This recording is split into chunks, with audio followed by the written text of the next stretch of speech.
Hello, welcome back again. I have Bruno with us again, and today we're going to talk about the Troma movies, so stay tuned.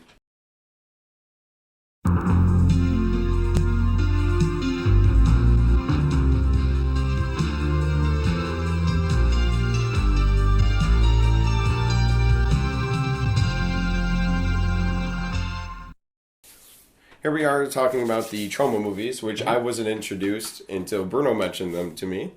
And I talked about it before with Motor City Nightmares, that he was excited that Lloyd Kaufman was going to be there. Yeah. And I was like, who the hell is that?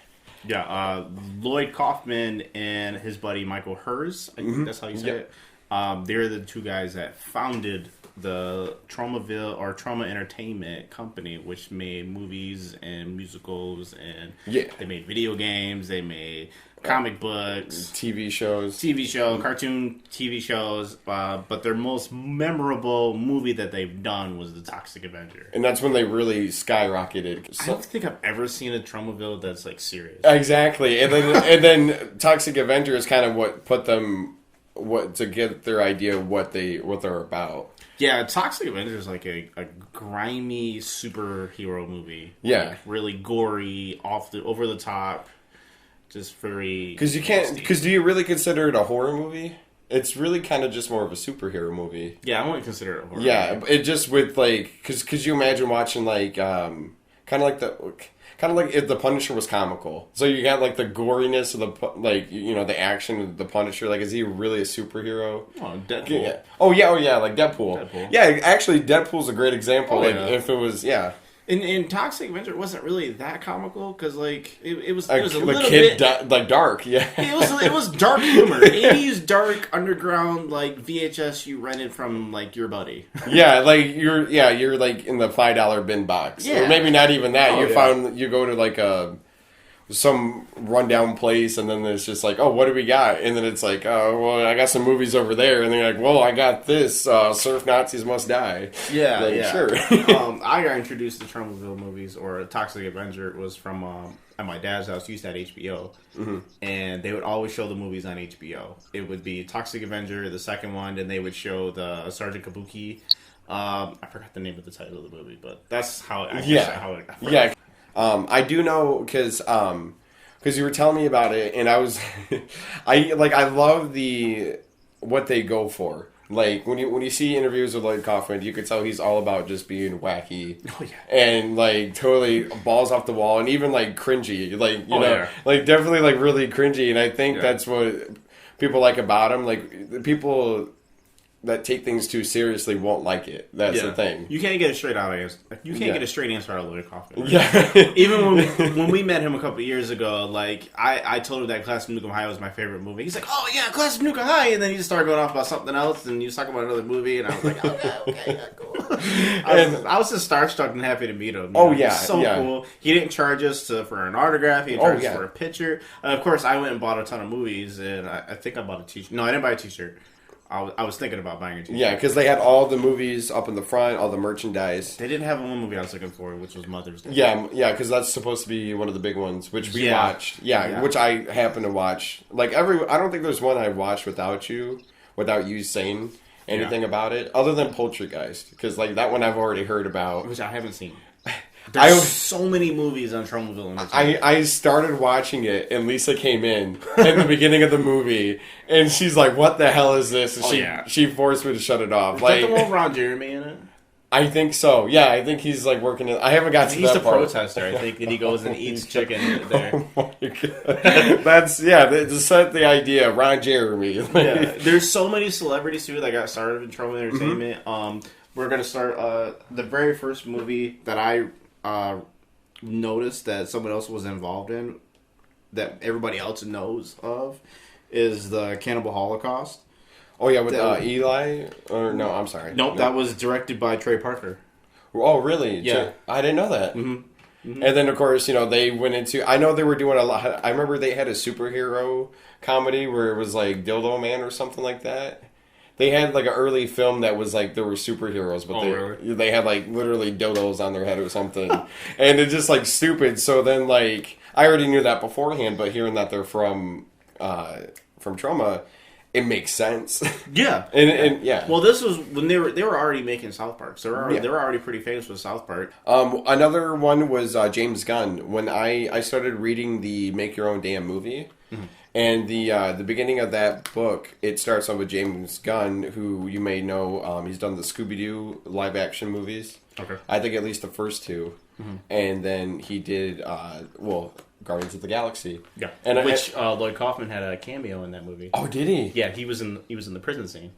Oh, in the first one? Mm-hmm. Oh, wow. When they were having a riot. They had him running through the bridge and whatnot. I don't remember what I was watching, but people were talking about directors. You know, when you make movies, you don't start off, your first movie is not meant to be your best. No. And then they mentioned James David Lynch. Yeah. and they mentioned James Gunn, and they were like, he was just making, you know, I heard like his movies are terrible, but then like now he's made Guardians of the Galaxy, just getting the big paychecks. And then I like now that I read the book, I'm like, oh, I kind of see this is all about you get a start kind of thing. Another couple of famous people that I want to talk about too that was in some Troma movies. Paul Walker was in a Troma movie. I think I heard about that. It was called Monster in the Closet. Paul Walker was a little kid in that movie. He stars in the movie. Also to Fergie. For the Black Eyed Peas. Fergie, Lady Lumps was in that same movie. I don't remember which scene she's in, but she's in this movie too as well. And that's actually a pretty good movie. Yeah, it's pretty gruesome. The monster in it is pretty hilarious and it's funny to watch. But yeah, Paul Walker's in that movie as a little kid. Oh man, I'll have to watch that.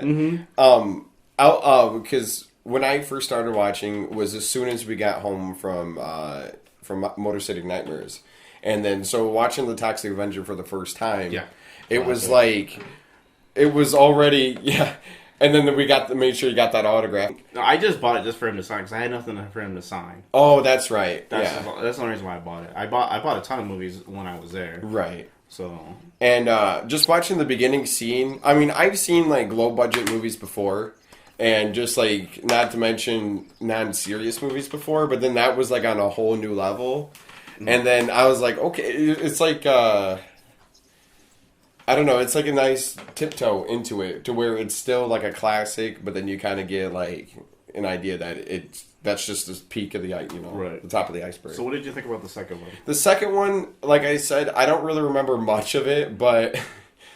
It was definitely kind of funny, like when I think there was a fight scene where all the... Right in the beginning? Yeah. The beginning of the movie. Yeah.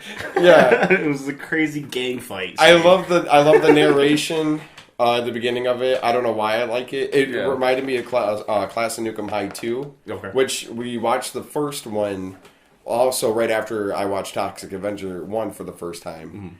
And which I thought that was really good. It gives you that good 80s punk rock, like Mad Max type feel. Yeah. With like a punk rock. And like we said before, it's so hilarious the fact that you put a school next to a big power plant. Or vice versa, they put a power plant right next to a school. like you can't. I first watched this movie on Netflix one time because I was just you're on Netflix, you're searching hours and hours on end to find a damn movie. Yeah, because you'll get different categories, but you'll see the same movie. Yeah, and then like I saw the cover of it, and I was like, that's actually just kind of cool. So I was like, I'll just put it on and just watch it. I was like, this is awesome. I love this. It was so different. It reminds me of like Mad Max and like freaking The Substitute. Much. Oh yeah. Total Anarchy, class of 1982. Total Anarchy. Yeah. In the high school. And then even though there's only like a small group of them that like kind of like the unpopular kids, there's only a small group of them that are like terrorizing the school. They're like still like everybody's bad. Like it's not just like one group of kids. And you totally got the cheesy, one-liners, and they constantly have the same song playing over and over. In the movie, just the exact same song. It's not like a song they made; it's actually a song from a band from the '80s. Oh yeah, so it's and then we watched the second one. Yeah, and the second one I love it because it's like even worse and.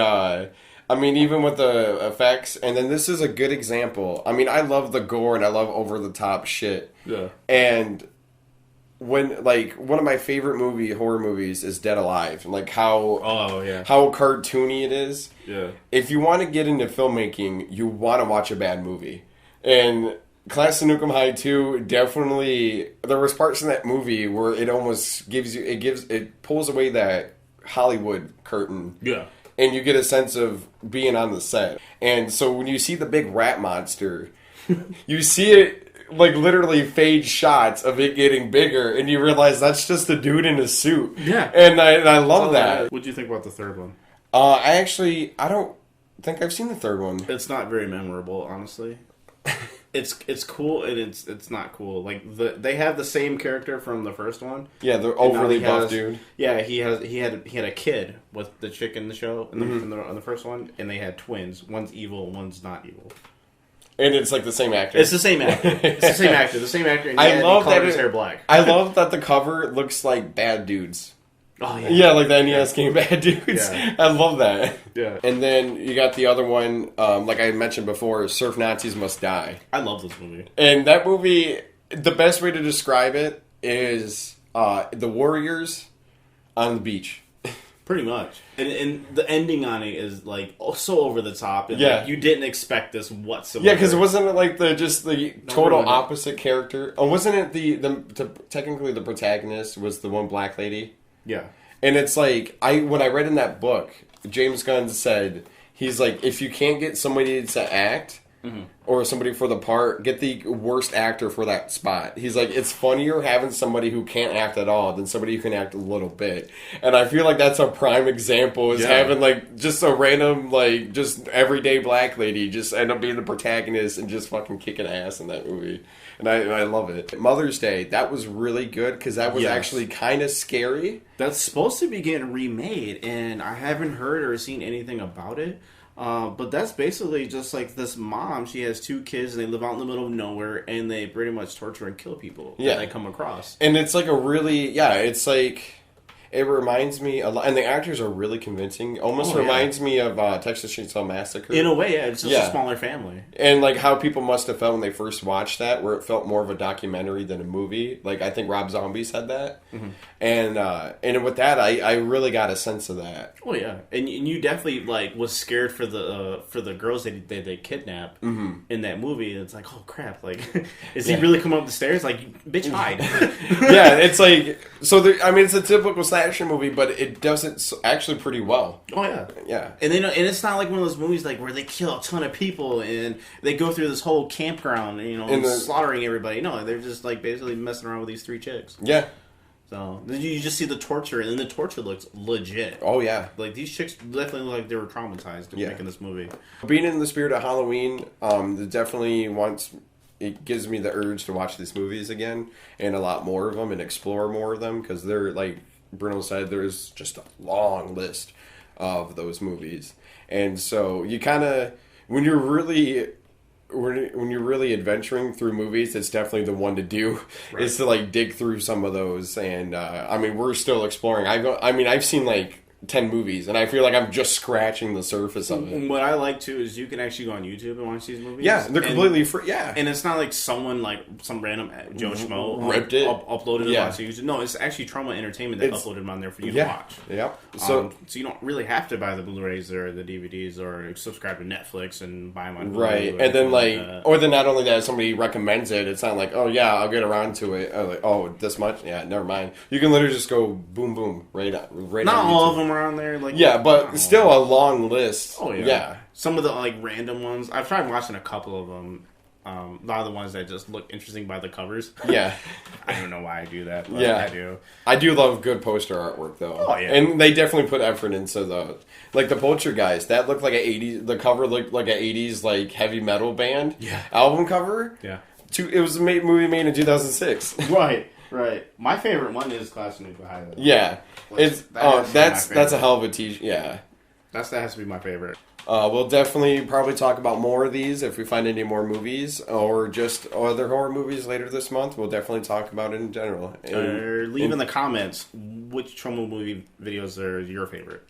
Yes, and if you happen to see one, let us know. And we'd love to hear the feedback on what you thought about it and see how either crazy we are for loving these movies or if we made you a fan too. Yeah.